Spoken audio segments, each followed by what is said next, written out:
everybody, I'm Amanda with DevExpress, and welcome to 19.2 Launch Week and today's webinar, What's New in ASP.NET, MVC, ASP.NET Core, and Blazor Controls, presented by DevExpress Web Program Manager Mehul and DevExpress Technical Evangelist Don Wibier. In today's session, Mehul and Don will detail our newest products and features in version 19.2 for ASP.NET WebForms, MVC, ASP.NET Core, and Blazor. This session is being recorded and it will be made available on our DevExpress YouTube channel later today. We will also do a live Q&A at the end of this presentation. Just type your questions in your GoToWebinar control panel at any time throughout the broadcast. All right, thank you so much for joining us. I will now hand things over to Mehul and Don. Thank you, Amanda, and welcome everyone. I am here with my colleague, Don. Don, how are you doing today? I'm good, Mehul. Excellent. All right, so we got a lot to show, and we're just going to dive right into it. And let's first start off with what all we're covering today. So as Amanda mentioned, this is 19.2, the second major release of the year. It is officially out and available, so it is in your download center at devexpress.com. And today, we're going to be covering the plethora of things that are available with the ASP.NET subscription. And of course, that is ASP.NET WebForms, MVC, ASP.NET Core, our Bootstrap controls, and of course, our latest offering, which is also now officially available, and that is our Blazor components. So we're going to talk about what's new in each of these releases. Okay, so rather than go through a bunch of slides, as usual, we know you prefer to actually take a look and see what's all available. So what I recommend is if you want to see what's new with the latest release, we have a great landing page at devexpress.com new.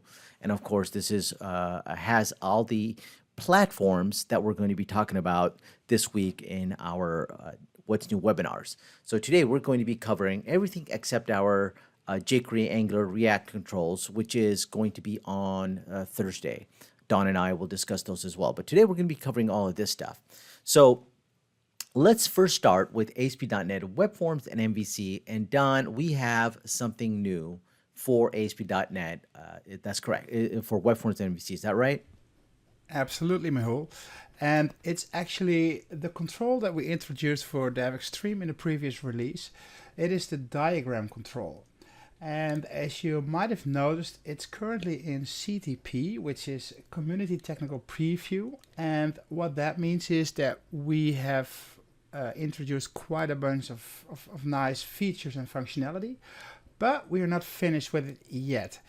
So to give you an impression of what we already are releasing with this 90.2 version is the diagram control includes 35 plus predefined shapes, and you also have the ability to use custom shapes, and more important here is that you can bind to any kind of external data, and you can actually bind the shapes to a data store as well as the connectors, the text, colors. Pretty much everything is bindable to data, so that's a very powerful feature here.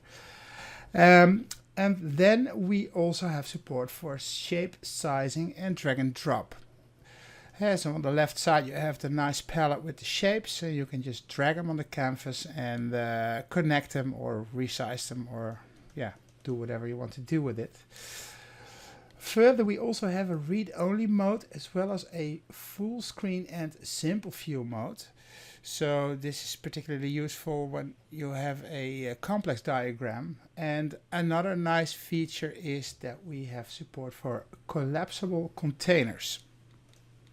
Also, again, a very nice feature for a complex diagram. If you want to hide a couple of elements here, you can actually first group them in a container and then collapse the container altogether.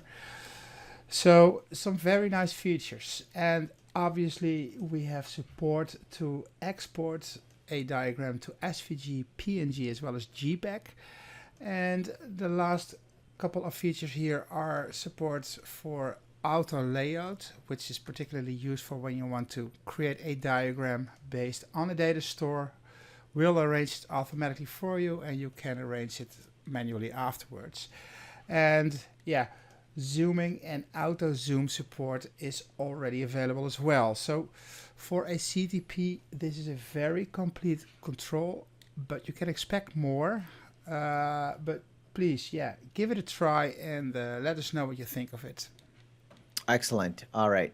So that is the diagram control. And as Don mentioned, it is a community technology preview, which means we are not finished with it. We have more items planned in terms of features. We may be changing around some API of it as well. However, we feel it has enough that you can definitely start to use it. But mostly we'd like your feedback on if you see any issues, what kind of improvements we can make. So definitely play around with the new diagram control. We had a lot of requests for it over the years, and I'm happy to say it's available. Now, speaking of which, we also have another new control that we actually discussed. You might have heard about this. We've been blogging about this, and that is the Gantt Control. Now, the Gantt Control we released it as CTP, and we're still not finished with it. We have a few things that we want to complete for it. Therefore, it is still a CTP. However, in 19.2, we have added a few new features. We've added the ability to resize and modify tasks, so that way you can take a task and resize and modify it and so forth, as well as change the dependencies between tasks. So you can take some dependencies and so forth and, let's say, change them around if I can grab it and so forth. And then you can also edit cell values within the tree list region. So, of course, we've got items here in the tree list section that you can now modify. And so the component immediately saves the changes on the server and updates the Gantt chart when cell values also change.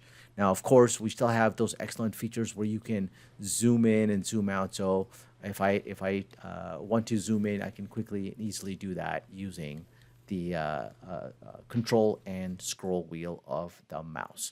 So once again, it's got several great features. It's a great way, a Gantt chart is a great way to show off something like a work schedule or a project schedule and so forth. So that is available today that you can start using for WebForms and MVC.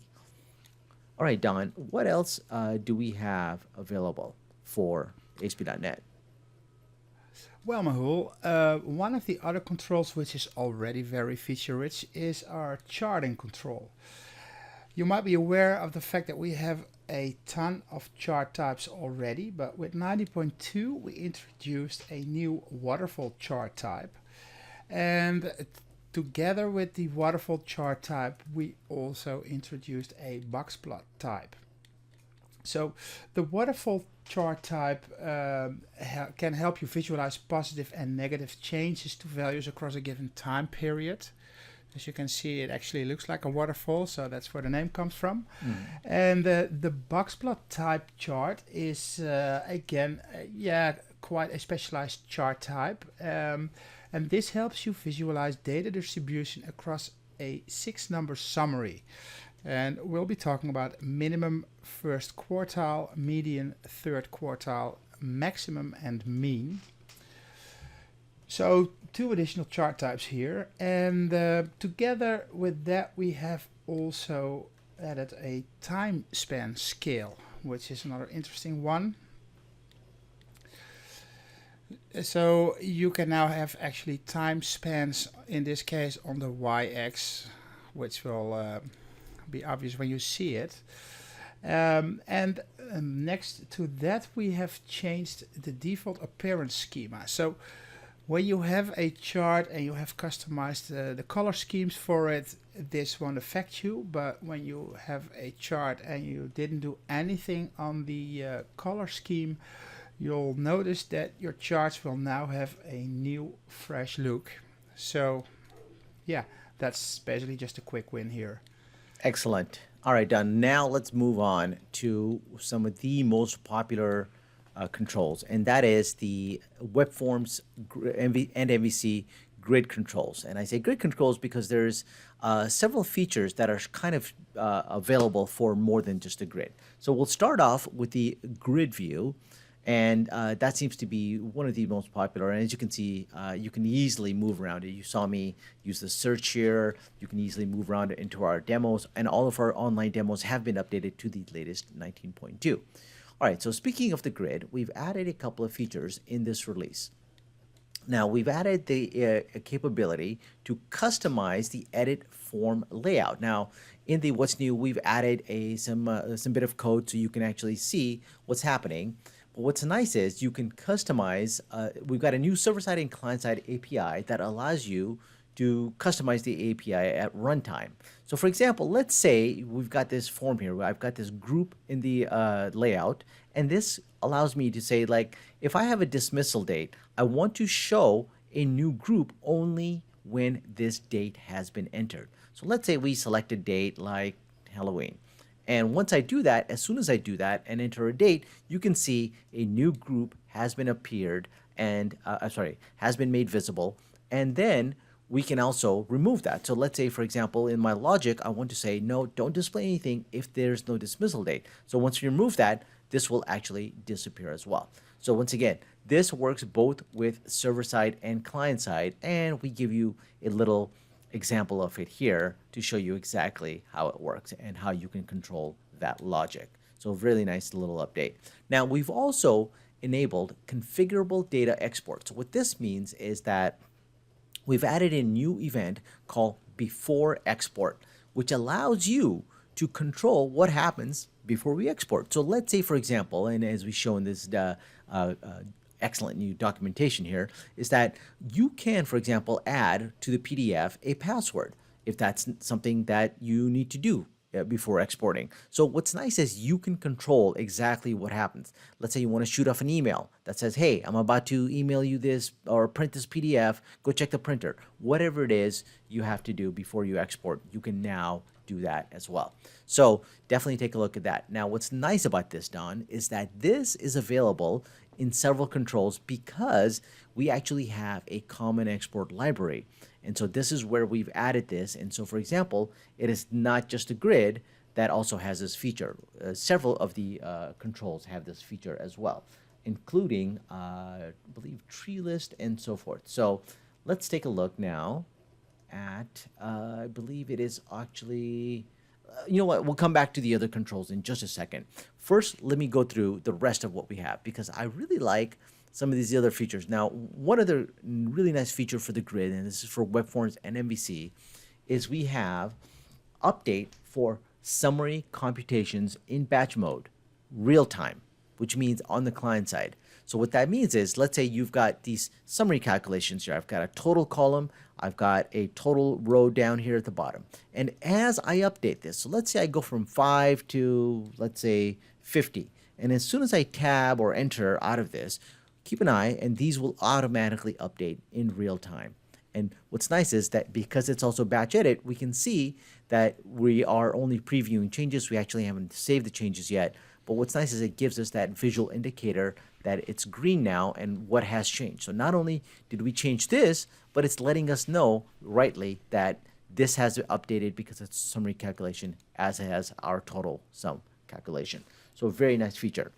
Now, finally, we've added some new API items. For example, we've added a batch preview changes toolbar item that allows you to display custom toolbar items in the when in preview changes mode.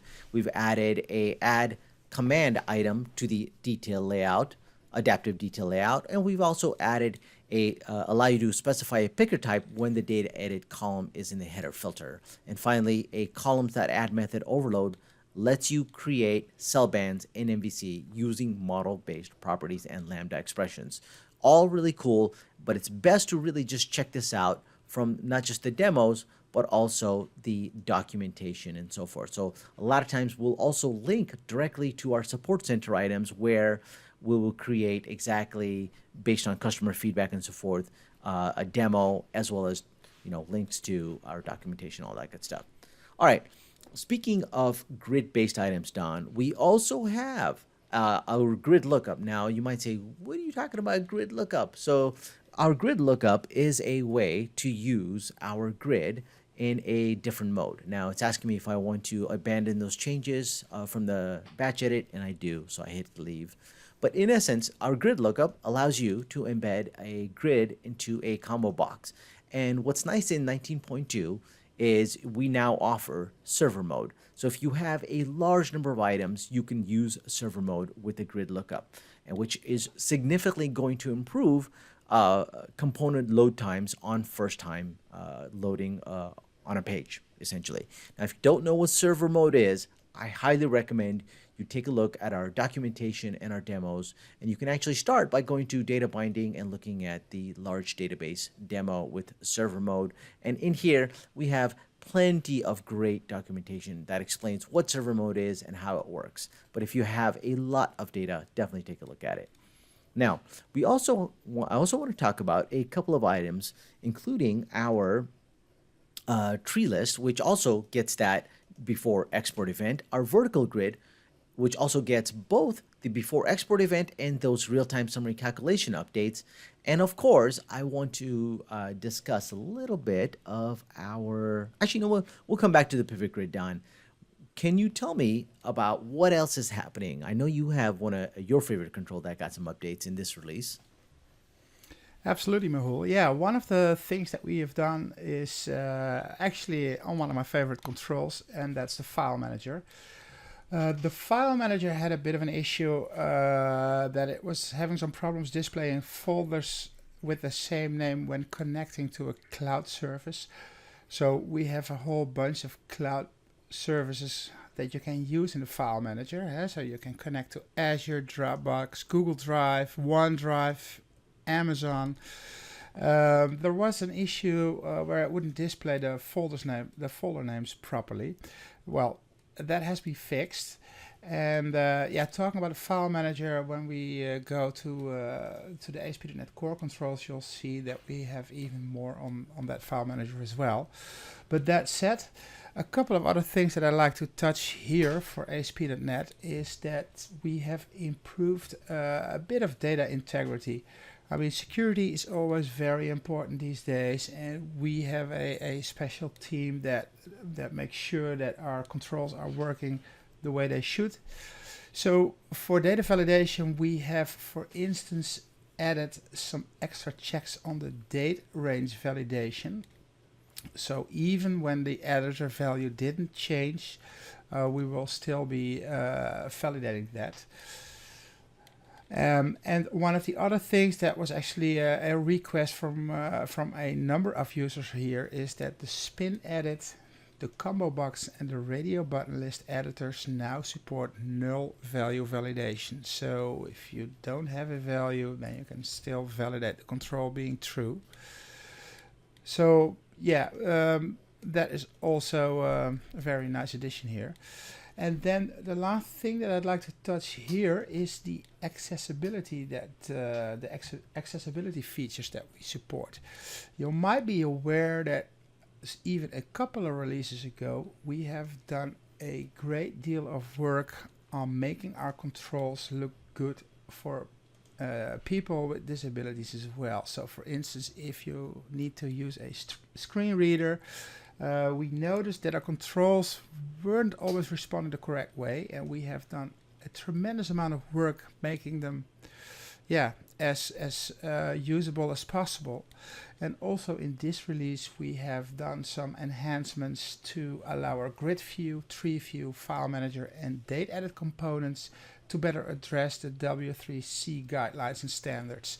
So yeah, just by upgrading, you'll get these accessibility enhancements as well. Excellent. Thank you, Don. And as you can see, we in many of our demos, we have the validate with the wave, and you can even see all these topics that we have in documentation for Section 508 and accessibility support, and as Don mentioned, the upgraded W3C guidelines and so forth. Awesome. Thanks, Don. So now let's talk about the pivot grid. Now, the pivot grid in this release has gotten some really nice features. So let's discuss them. First is aggregation at any level. Okay, so what this means is that you can, in fact, let's bring up the topic for this. I think there's a nice, there's a nice topic in documentation, which is what I highly recommend you take a look at. But in essence, this aggregation at any level is an optimized pivot grid calculation engine for many of our pivot grid platforms, because this pivot grid works for also WinForms, WPF, and of course ASP.NET, and that's because it has a common core that it shares between all of them. Of course, rendering is different on each platform. However, this new engine for 19.2 provides a more versatile summary expression function. So the scope of the function is unbound fields, and the aggregate function aggregates data with a specific summary against a specific set of dimensions. Okay, now if none of that makes sense to you, I definitely recommend you take a look, because essentially this aggregate function lets you do some really cool, powerful things, and it's like I said, it's I believe something that you'll get some enhancements out of by using it in 19.2. Now, we also have provided in 19.2 window calculations. You can specify window calculation options for running totals, moving calculations, rank, difference, percent of total, and custom window expression.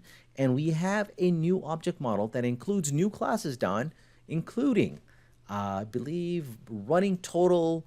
Yes, so of course, the optimized calculation engine that we were talking about earlier, and the window calculations, and of course, the new classes, including running total binding, moving calculation, rank, difference, power, percent of total windows, again, to support those window calculations. So very cool, powerful stuff, of course. Now, there's also a direct data access in client mode. So what this means is that this our data engine loads data into local memory storage. The local storage is optimized for frequent calculations with typed data sets and guarantees data integrity.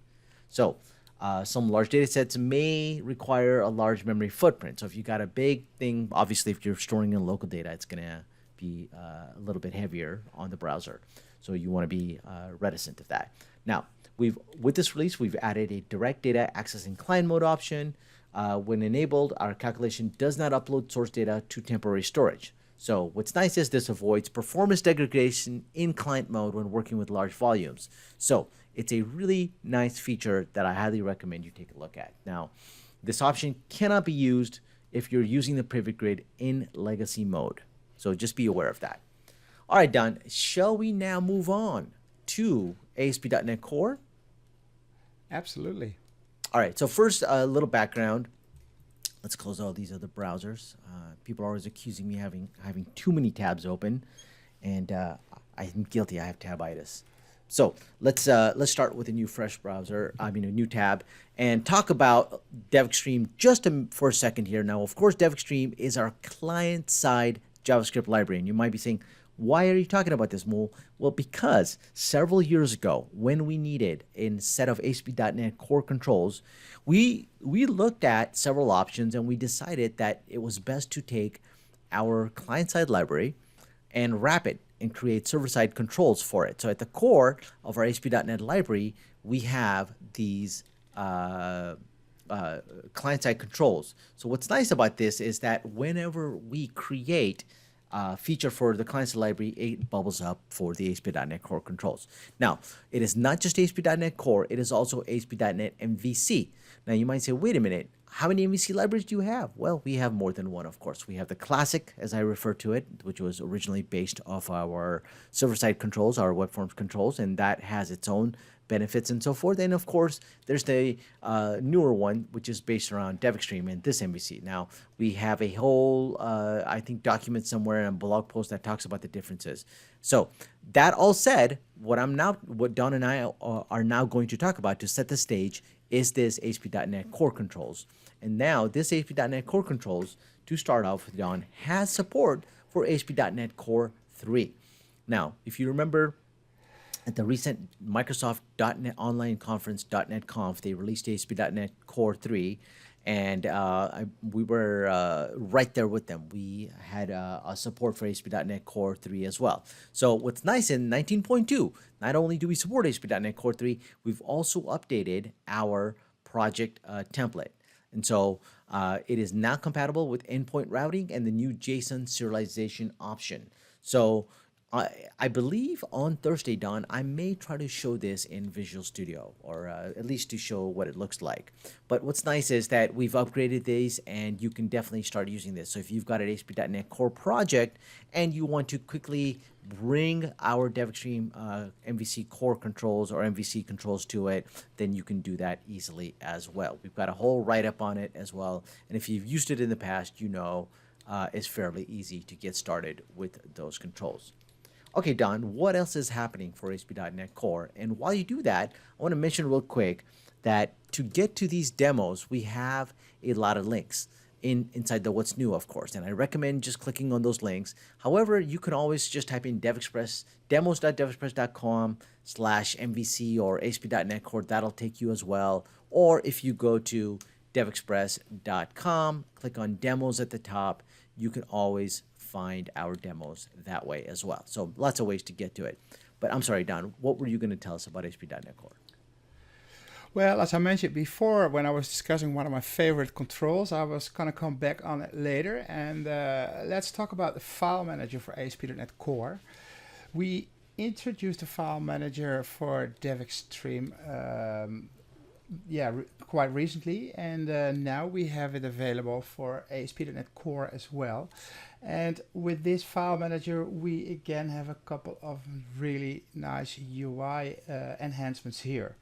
So one of the first things that we have is, for instance, we have the ability to show pop-up notification messages whenever you do like a file operation. So that means that if you upload a file or you delete a file, you'll get a nice little pop-up per item. And in this case, well, you see that 6 items weren't uploaded because you're not allowed to upload files to our server. But if it would succeed, then you'll get another message here. So this is a very nice little UI element here. And together with that, we also enhanced our refresh toolbar item. So it will also have a little indicator if all the operations are completed. And next to it, we have, as you can see, the operation progress side panel, which will actually collect all the notifications in one place. And yeah, just like in Windows 10, you can actually clear all of them, or you can hide the panel. So it's a really smooth way of checking the progress of your file operations here. Together with that, we have also built in an integrated splitter control, so you can actually resize the file manager's navigation panel or the file pane. And together with that, we have done some file validation enhancements. As I mentioned before, security is a really big thing these days, and yeah, one of the most dangerous controls in your web application is the file upload mechanism altogether. People can actually try to fool you with whatever files they want to upload. But we've included a couple of security things here. So for instance, you can now have an array with allowed file extensions, and you can also specify a maximum file size. And as you can see, it's quite simple to set that up. And one of the other things that we have included is a download file button in the toolbar. So if you, it's not always possible to get like a link to the file for some reason, and now you can actually explicitly have this download button here that will allow you to download the file. Another thing which kind of comes with the download files button is that we have now the possibility to customize the toolbar and the context menu. So you can add your own custom actions there, or you can even disable default actions. And as the next thing which is nice to mention, that we have support for custom file providers. And yeah, you might think, what can I do with that? Well, for instance, if you have a file system stored in a database, or you have files stored in a database which is not something that we support out of the box, then you can actually create your own custom file provider and to get that information still in the file manager. And yeah, if you implement all the methods that come with the file system provider, you can actually do uploading, deleting, moving, etc. So a very nice and powerful feature.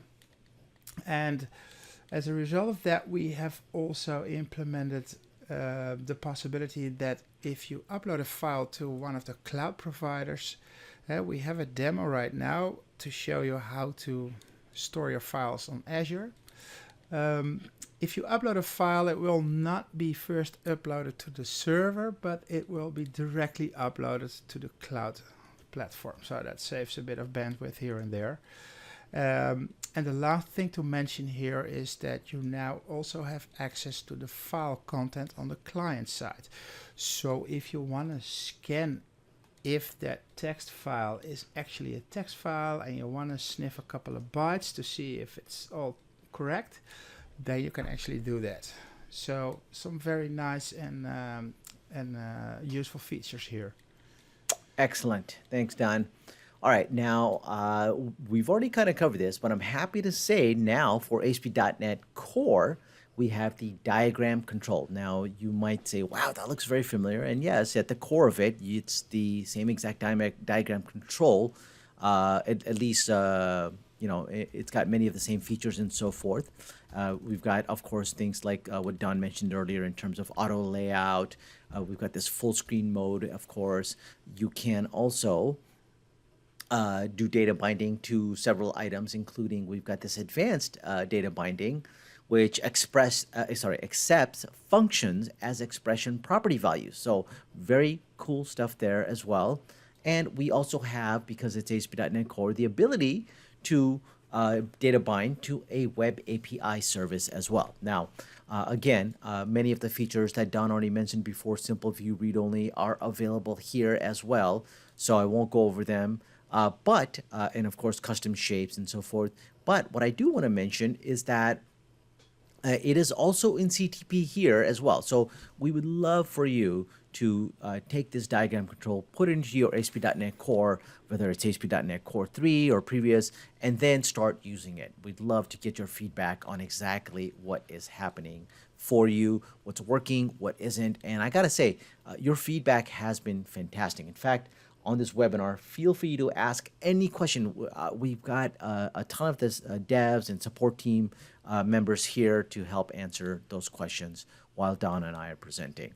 All right, Don, besides the diagram control, we also have that Gantt control that I mentioned before as well. Now, again, this is all, got some great UI. It's all rendered on the client side. It's a server-side control with some great client-rendered UI stuff. So you've got the power of both here as well. And again, with the Gantt control, if I didn't already mention it, it's a great way to display hierarchical information like project or work schedules. And we've got the tree component. We've sort of got like a grid component, and it's now available as one control with this Gantt. So definitely take a look. Again, this is also in CTP because we are not finished with it. We have plans, and but however, besides our plans, we want to know how you're using it, what's working for you. All right, Don, what's happening for data visualization? Well, Mehul, we have a couple of nice things here as well to mention. The first thing I'd like to address is that we have now an option to determine whether you want to use discrete aggregation. We've added a property which is called aggregate by category, and when you use that one, the option changes the way that the chart control aggregates discrete data. One of the other things that we have added is support for negative values for logarithmic scales. And that is obviously a very useful one if you're working with logarithmic scales, because then it happens quite a bit that you might want to use those negative values. A couple of other things that I'm going to mention one by one is that we have done a great deal of customization options on various elements in a chart. So, for instance, we have the possibility to use custom legend markers.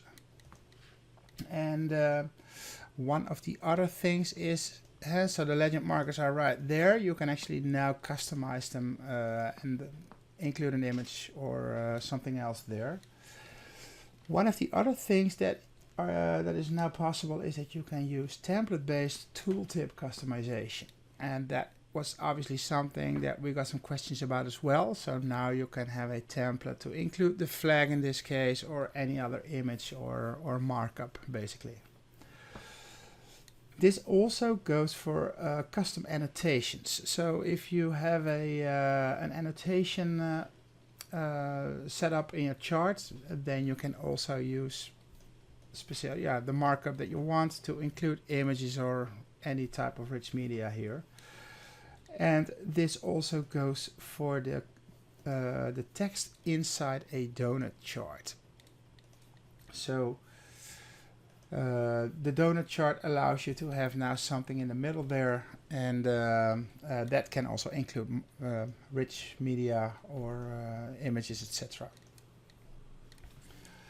Another thing that we've done is that we have you are now able to manage the chart's pane size. If you have two kind of charts into one control rendered, you can actually now determine which pane is the biggest. And together with that, we have added the zooming support for the polar chart. So as you can see in the polar chart, we have put in a range control here that allows you to zoom in on this chart. So yeah, very useful as well. Awesome. Thanks, Don. All right, let's now jump into the ASP.NET Core data grid and tree list. And in this release, we have a couple of nice upgrades for that as well, including export to Excel API enhancements. Now, for this, and this is all linked, of course, inside of our What's New as well. So, for example, if you click on Data Grid Tree List, we've got this view code examples by individual case, which leads you, and of course, I'll show you the demo as well. Here's the advanced document customization. But what it is it allows you now to export only selected rows and export with source column width. Now, in addition, the group header, group footer, and total footer are now exported with highlighted text bold. So in essence, as you can see, it's going to be much more akin to what we've got on screen here. So if I export all this out, we can see, let me just bring up Excel here. The export is going to work much nicer and cleaner with what we got on the screen as well. Now we've got a bunch of examples for you as well. These are our full-on solutions that you can see in different scenarios. For example, you can export cells as hyperlinks or insert a logo picture and so forth. And again, this is all linked in the What's New as well. Now, we also have, and I'm gonna talk more about this next feature, and that is the ability for drag and drop. Now, this is a feature that's been introduced actually in our client-side library.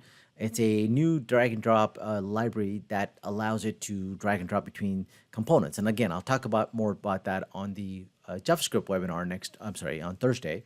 But for now, what's nice is that this has been this feature is brought to us in the grid.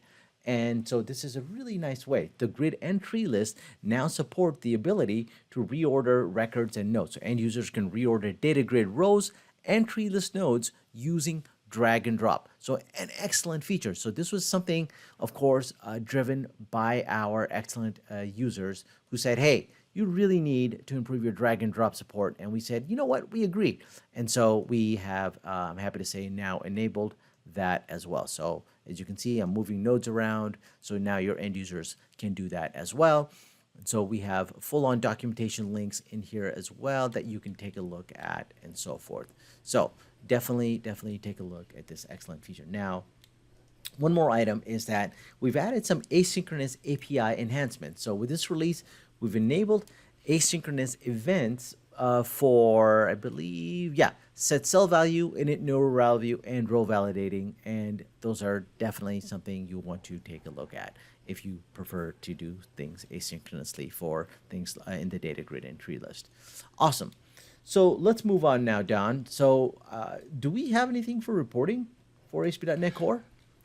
Yes, actually we have, but yeah, if you want to know everything about the reporting, including our .NET Core 3 support and all the new features there, I would recommend checking out the webinar, which is this Friday. It's being brought to you by Julian and Paul, and they will be talking about dashboards as well as reporting, and they'll touch all the new features for all the different platforms there. So make sure that you sign up for that webinar if you want to know what we have for reporting. Excellent. Yeah, I highly recommend you take a look at all of the upcoming webinars, and especially if you're interested in the reporting, take a look at this webinar. Our colleagues Paul and Julian will be presenting that this week. Okay, so let's now move on to the of what we call the sort of the office controls, but really it's just the well, when I say office, I'm talking about our rich edit and spreadsheet controls. Now, we have the rich text editor now available fully for ASP.NET Core. And what's nice is in this release, we've added a couple of minor features that are really useful. For the rich text editor, we have support for RTF files. So you can now open and save RTF files with our rich text editor. And it's got a lot of other great features as well. So I highly recommend you take a look if you have not already at the rich text editor. Now, both the rich text editor and the spreadsheet control also have support for localization. So with this release, you can use the DevExpress localization service to customize resources for ASP.NET Core, rich text editor, and spreadsheet controls. Now, if you don't know what the DevExpress localization service is, definitely take a look. In fact, I believe we have a link right to it as well. So if you go and click on spreadsheet here and click this, you will be brought to this link.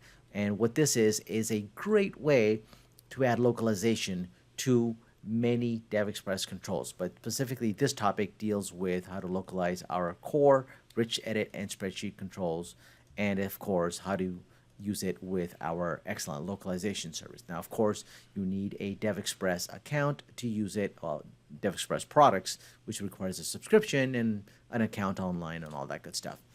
Okay, that said, let's move on now, Don, to the UI controls of ASP.NET Core.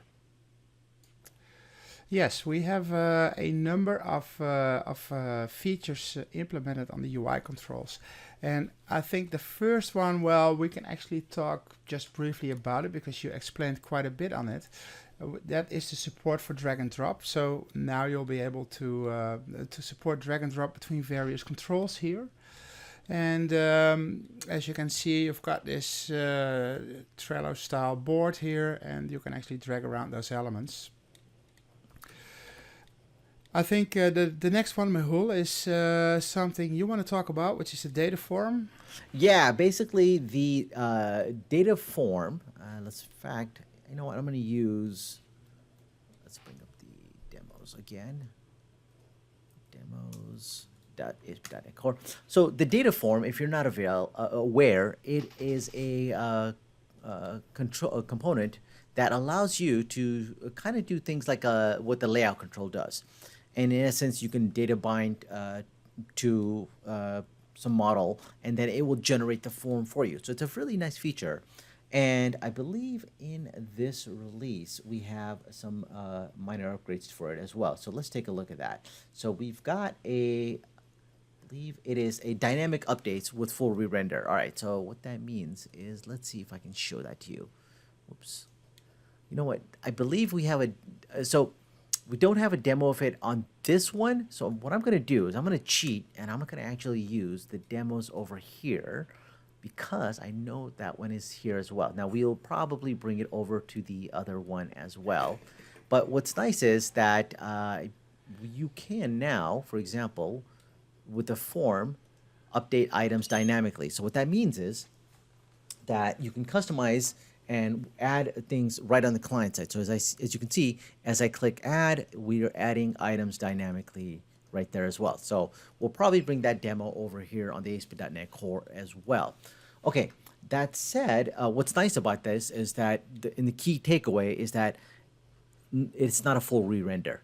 I'm only updating, and you can see how quickly this is updating the control as well. So very performant, very quick, very nice feature as well. Now, what's happening with my favorite button, Don? Yeah, we have done some nice things here as well. That is we're obviously talking about the floating button that we introduced. This is a bit inspired by Google Material Design.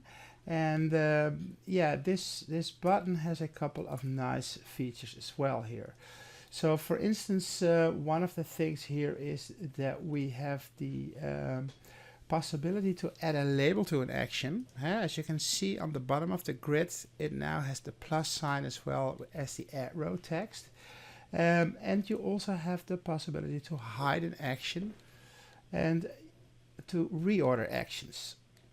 And then the last thing I'd like to point out here is that we have expanded the speed dial menu to pop up in a different direction. So you can actually now specify whether the speed dial menu, so if you would select one of the rows in the grid and you hit, you'll see that the button add row will change and you'll get like a nice speed dial, which allows you to, in this case it will add a new row, but if you select a row in the grid and then click that button, you'll get the speed dial. And you can actually now determine in which direction the speed dial should pop up. So some very nice UI enhancements here. Awesome. All right, thanks, Don. And yeah, I didn't show the speed dial as Don was mentioning it, but we definitely have it available on some other demos. And I'm pretty sure you've probably seen it, but if you want to, I will email you or send it to you. But let's keep moving on. And let's talk about the custom CSS bundles. Now, this is a feature. So you can now bundle CSS styles for UI components. What's nice about this is that you can create multiple different DevExtreme color swatches. Now, what are those color swatches? And yes, I said DevExtreme, but it's in essence, because this is Core is wrapping those, you have that feature as well.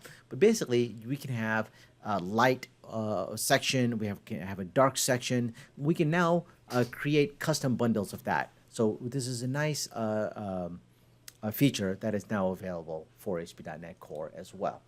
All right, Don, what is happening for Async? Yeah, that's actually a very small but very useful feature. If you are using model validation, as I expect most of you do with MVC and .NET Core, we now have support for the async attribute. So if you want to check whether that email address already exists in the database and you want to do an asynchronous call for it, that is being supported right now with 19.2. Awesome. Okay. We are getting close to the end here, Don. So now let's bring it home and talk about the last couple of items, which is Bootstrap and Blazor. So actually for Bootstrap, and if you're not familiar, we have a whole set of components specifically created for Bootstrap. Now, these are the Bootstrap WebForms controls. And in this release, we actually only have a couple of items for the Bootstrap. So we are still supporting them, of course. And what's nice is that features that I mentioned, for example, the configurable data export, which has that new before export event, is now available for both the grid view and card view Bootstrap WebForm controls. Now, we also have the real-time summary computation updates in batch edit mode for the grid view, card view, and vertical grid controls in our 19.2 Bootstrap controls. Now, I definitely recommend that if you are not, definitely take advantage if you have a Bootstrap project that you like, because our Bootstrap controls makes it so much easier to work with the Bootstrap framework, including full support for themes and everything. It was based completely off of Bootstrap. Very nice stuff there. Now, the last item, Don, I want to talk about is Blazor. Now, Blazor is the hot new technology from Microsoft. Now, I know you've been going around Europe to several conferences and you've got a couple of talks on Blazor, and I've got a question for you. But first, let's discuss our Blazor offering because it is now officially available. And what this means, and if you haven't heard of what Blazor is, I recommend you check out, I think it's blazor.net or something like that. But if you've seen our website, you can always go to devexpress.com/Blazor. And this is our landing page. And from here, you can get access to our demos, how to download it, and all that. So first, what is Blazor? Well, if you want to learn what is Blazor, I recommend you take a look at a webinar I did with the Microsoft Program Manager for Blazor, an excellent, very cordial fellow named Dan Roth. And if you scroll down on our previously recorded webinars, you can actually find this Blazor getting started because Dan Roth himself gives you a very nice overview of what Blazor is. And I then go over what we offer for Blazor, what set of components. So what do we offer? Well, we offer currently 15 UI components, but they're powerful components like data grid, pivot grid, charts, and a scheduler. And what's really great about these is that we did it right. We took the time to create native components for Blazor. So you get all the benefits of taking advantage of the Blazor framework. So whenever Dan and his team adds a feature, you know we're going to be supporting it with our components as well. The rendering looks exactly as you would expect in terms of the code, I should say. And of course, the controls themselves, the components themselves are rendered using what we really like, and that's our Bootstrap rendering style. So what's nice is that you can easily support. Now you might say, well, why? Well, because Microsoft themselves, of course, their template also fully supports Bootstrap out of the box. So we did the exact same thing. So as you can see, I'm switching Bootstrap styles here easily. So again, this doesn't mean they're based off of our Bootstrap controls. No, these are actually written specifically for Blazor. So that said, in this release, the initial release, we have offered them free for DevExpress customers, which means if you have a DevExpress subscription, and let's say you're on WinForms, and you're like, been waiting, you said, I really heard great things about this Blazor. I've been hearing all sorts of awesome things that I can, now use C# on the web. There's a lot of potential for Blazor, for both the server-side Blazor and client-side Blazor. And we want you to we really have a big team behind this. We believe in this as much as Microsoft. And it's been really exciting for a lot of us .NET developers who've been waiting for such a great technology that takes advantage of WebAssembly and all that. So we're making this initial release free. Now you might say, well, what does that mean going forward? Going forward, it will be part of ASP.NET subscription and any subscription above ASP.NET, which is Enterprise and Universal. So if you have any of those tiers, you have access to our Blazor components.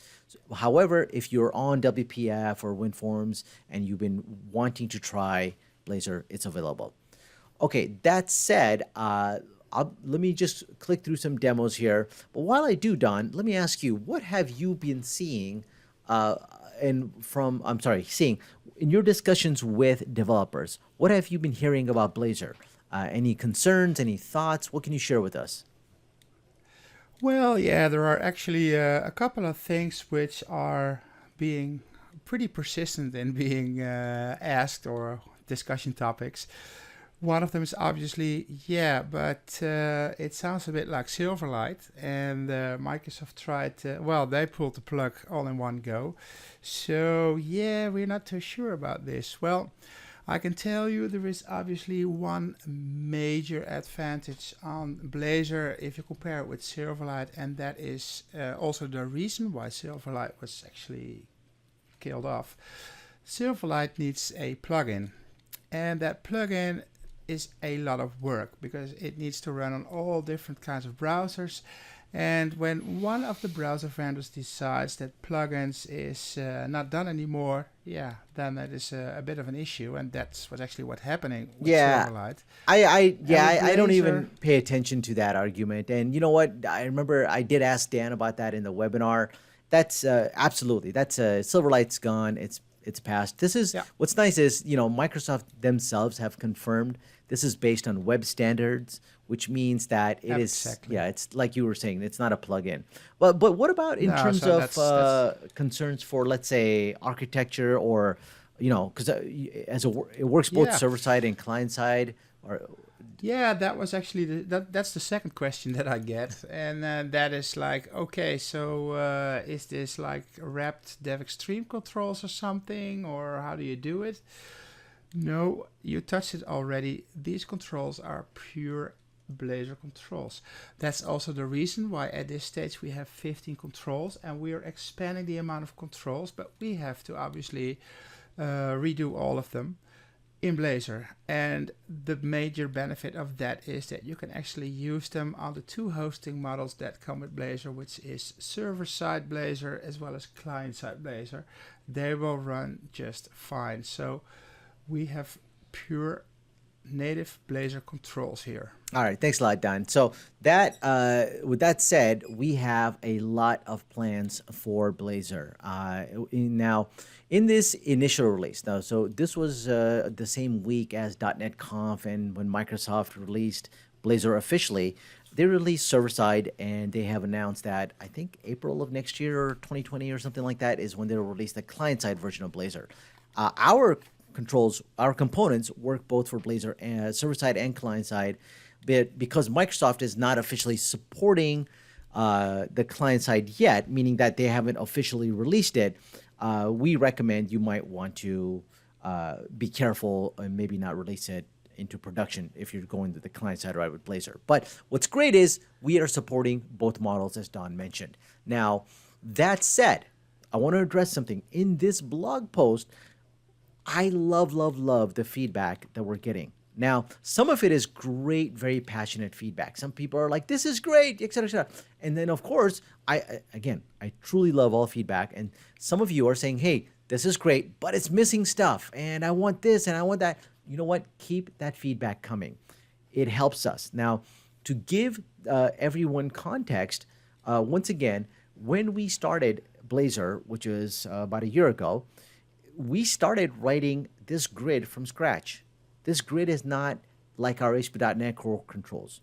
Our ASP.NET Core controls, we had the benefit of taking an already developed library from DevExtreme and wrapping it. So we took DevExtreme for ASP.NET Core. For Blazor, we actually looked at this approach and several other approaches.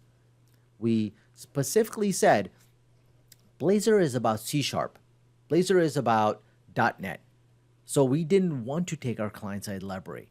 We know some of other companies are doing this, and that's more power to them. For us, we feel that you will get the best benefit with the approach of truly native Razor components for Blazor, which is what we're doing, which is why it's honestly taken us a little bit longer, because each one of these, we want to make sure we cross the T's and dot the I's. And I'm happy to say that I don't know if you've been reading the blog posts or not, but we have been pumping out the Blazor releases, and we're going to continue. In fact, I am writing a blog post very soon to ask you specifically what you would like to see for Blazor in 2020. Of course, we have some roadmap ideas, which I'll be publishing in the blog post, but honestly, keep a lookout on our blogs for that blog post, because that will be your opportunity to join in and tell us what you would like to see from us.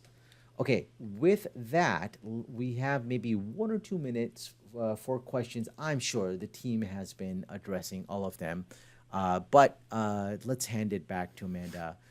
Thanks a lot, Don, for all your help.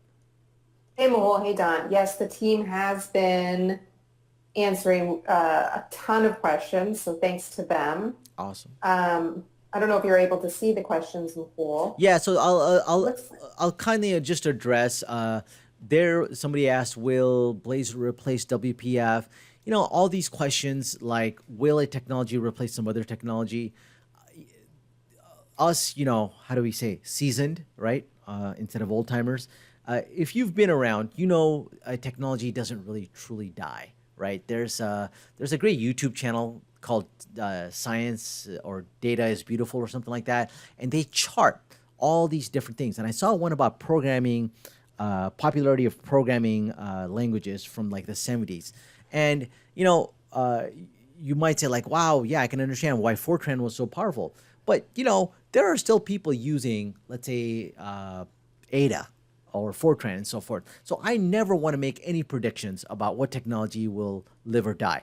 Now, if your better question and probably what they're asking is, will Microsoft kill something? Again, nobody has a crystal ball and we can't tell. But even Microsoft, one of the reasons they are so popular is they are very backwards compatible. So they will publish well ahead of time if they intend to end of life something. So in terms of WPF, as far as I know, it's alive and well, and I don't.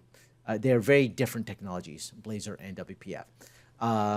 But yes, I think somebody asked like something. Hey, what about WebAssembly and Electron?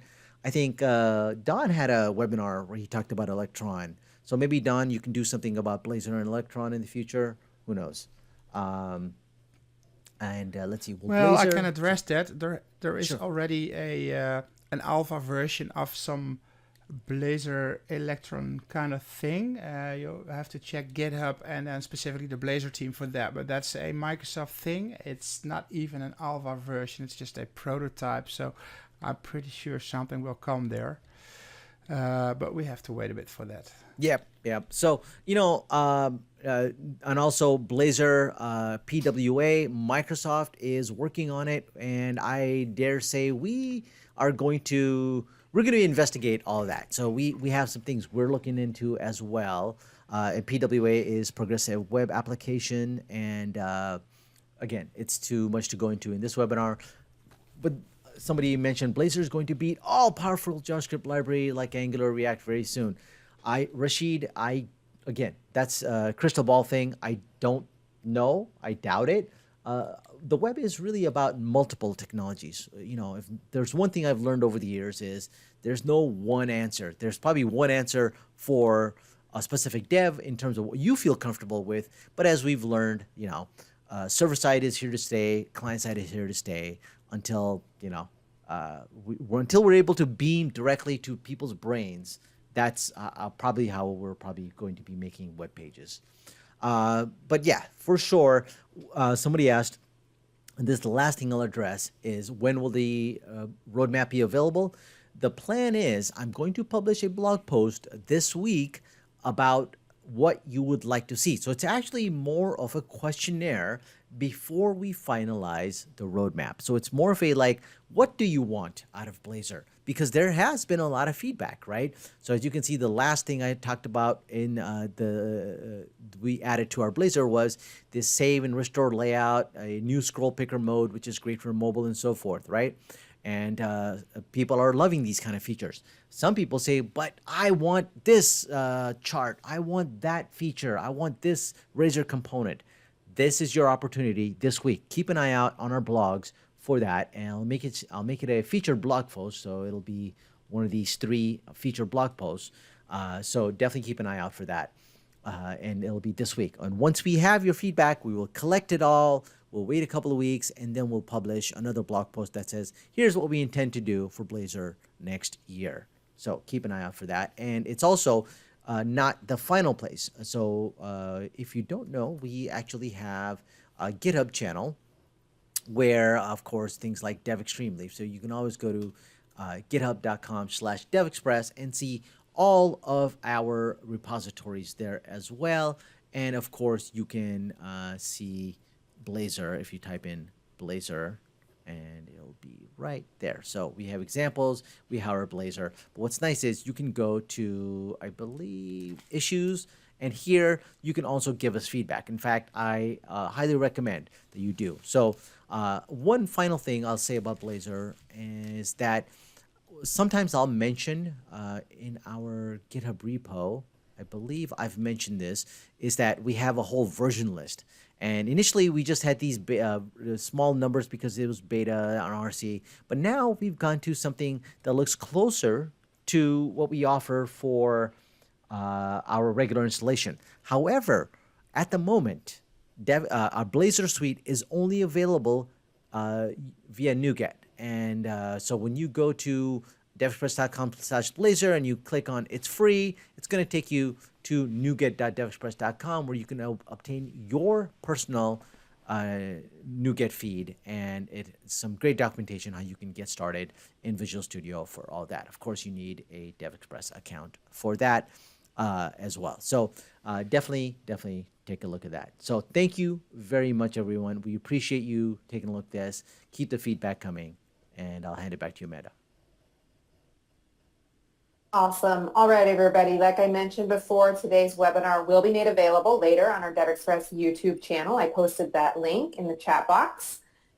We have more 19.2 launch webinars coming up this week. You can visit devexpress.com/webinars and sign up today.